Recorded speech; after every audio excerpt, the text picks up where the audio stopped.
یہ بتائیے گا کہ خواتین کو جب کوئی مسئلہ سائیکلوجیکل درپیش ہوتا ہے تو ان کو کاؤنسل کرنا آسان ہوتا ہے یا اس کی بنسبت مردوں کو کاؤنسل کرنا آسان ہوتا ہے؟ یہ تھا پہلا سوال.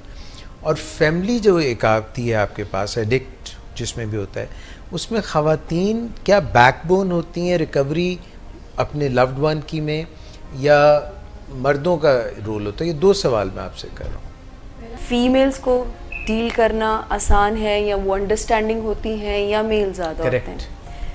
فیمیل ایکسپریسو زیادہ ہوتی ہیں، یعنی وہ اچھے سے ایکسپریس کر سکتی ہیں. انڈرسٹینڈنگ ان کی وہ ڈیفینیٹلی کاؤنسلر کا ہی کام ہوتا ہے کہ وہ ان کو انڈرسٹینڈنگ دیتا ہے اور گائیڈ کر رہا ہوتا ہے. میلز کے ساتھ میں اپنا اگر آپ سے اپنا آبزرویشن شیئر کروں تو وہ تھوڑے سے ذرا کھل کر بات کرنا یا آئیڈینٹیفائی کرنا، یعنی وہ آئیڈینٹیفائی نہیں کر پا رہے ہوتے کہ they have some issues emotional level پر بات کر رہی ہوں. سو وہ انہوں نے اپنی ایموشنل مینجمنٹ ڈفرینٹ وے میں ہینڈل کی ہوتی ہے. فیمیلز کے حوالے سے بیکاز اویئرنیس اتنی زیادہ اس ریفرنس میں ہے کہ وہ ذرا لاؤڈ ہوتی ہیں اپنے ایکسپریشنز میں.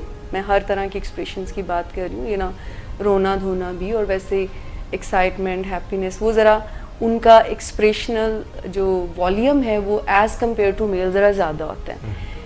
میلز جو ہیں وہ ذرا تھوڑا سا ماسکنگ کا ایلیمنٹ ہوتا ہے، وہ اپنے ٹرو فیلنگس کو انفیکٹ وہ ڈفرینٹ وے میں ایکسپریس کرتے ہیں.